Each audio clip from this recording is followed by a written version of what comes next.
Thank you for tuning in to the GridCenter. This is the Big 12 Week 4 recap and Week 5 preview show. I am your host, Shane Falco, along with my co-host, Big D. We are here to discuss the new rankings, go over the individual standout performances, and the spreads for the upcoming games, and also we're going to go ahead and talk about the game of the week that they had in Week 4 between the Zebras and the Empire. And I also believe we have a little role-playing session for this week. Based on a lot of forum chatter, I think we're going to have Coach O versus Bear in this episode. Definitely. Should be a lot of fun. Going back to the Zebras and Empire, it was a case of the Zebras pulling out a win in a very ugly played game, I guess we could say. Disgusting. Very, not a high-scoring game by any means. 7-6, although I did, in the spread showdown, accurately predict Zebras to win. I'll give myself a little pat on the back for that one. Mm-hmm. But I think the New Jersey's magic has worn off for Empire. What do you think? Yeah, I think it has. This was a must-win for jockeying positions, and being that wasted talent won, it makes things very, very interesting. It depends on how the schedule falls at the end.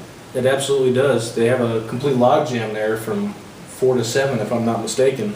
All those teams tied at 1 and 3, with them all in action against each other this week. So Exactly. Definitely going to make the rest of the season very hard fought, I would have to say. Well, let's go ahead and break into the individual standout performers and the spreads. What do you have for those there, Big D? Thanks, Falco. Let's go to the Big 12 players of the week, offensively and defensively. Offensively, we had Brandon Silva from Wasted Talent. He threw 7 for 11 for 205 yards and 2 touchdowns. Defensively, we have Edwin Sargent from the Force, aka T.O. This is his second week. He had 4 flag pulls, 2 sacks, and 1 pass deflection.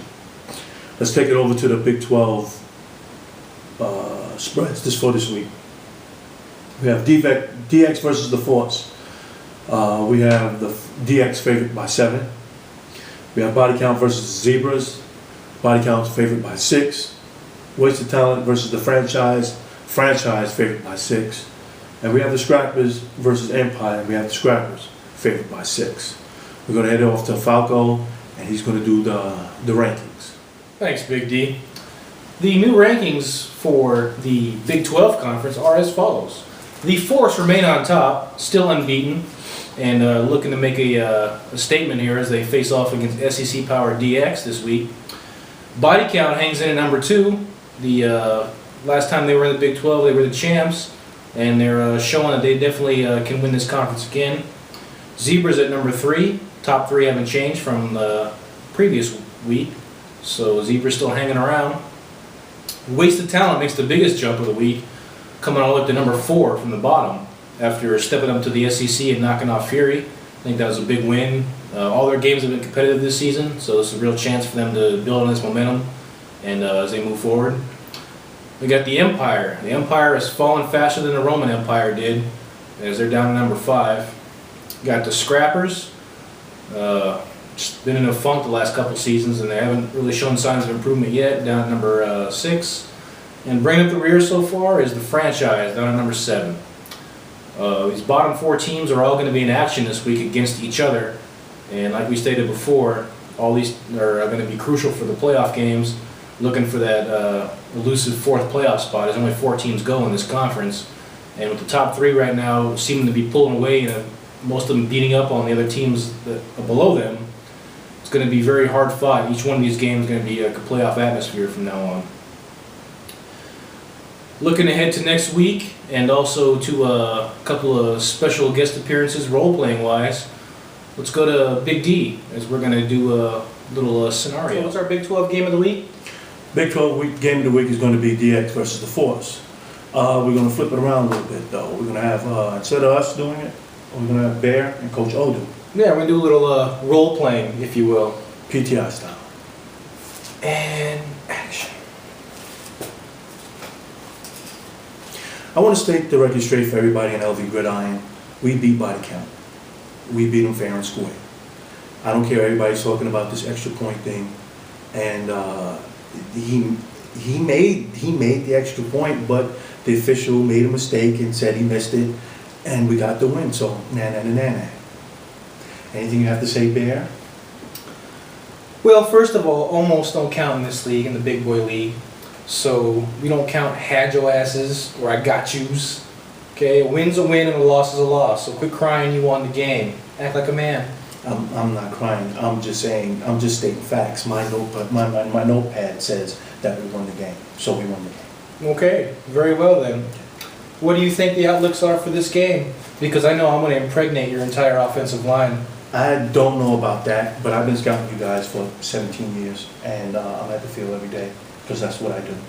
And we're going to get you guys. Well, if you've been watching us for 17 years, I probably have a kid in your family somewhere because my play would have definitely impregnated you. Because I'm that great. I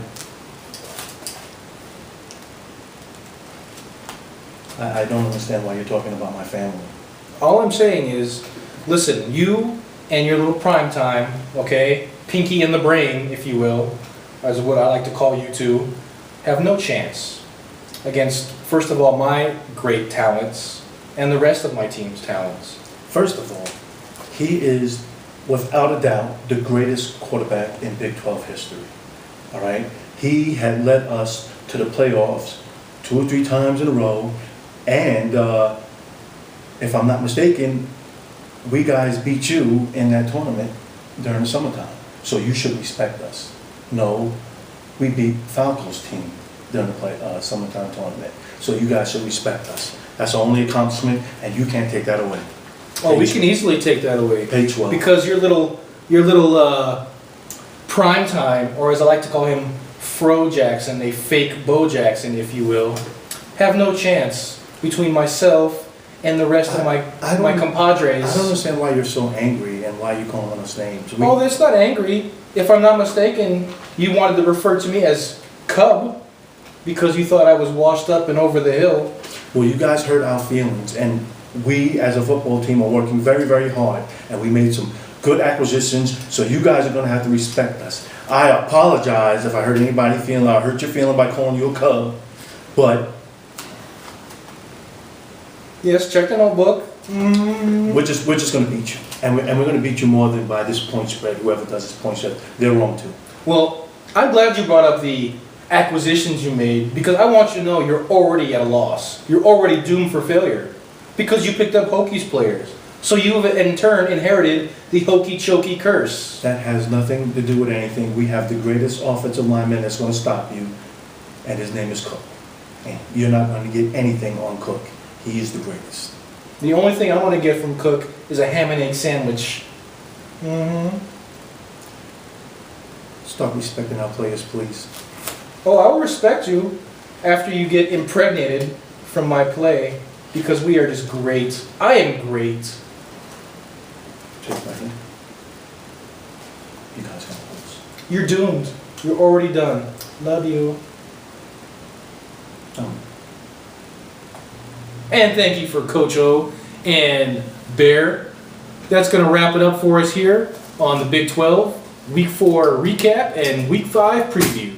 I am your host, Shane, aka Bear Falco, and this is my co-host, Big D, aka Coach O. It's a lot of O and D and all that stuff there. You got a singular letter fixation there, don't you, big guy? Anyways, good luck to everyone on the field, and we'll tune in next week for the results.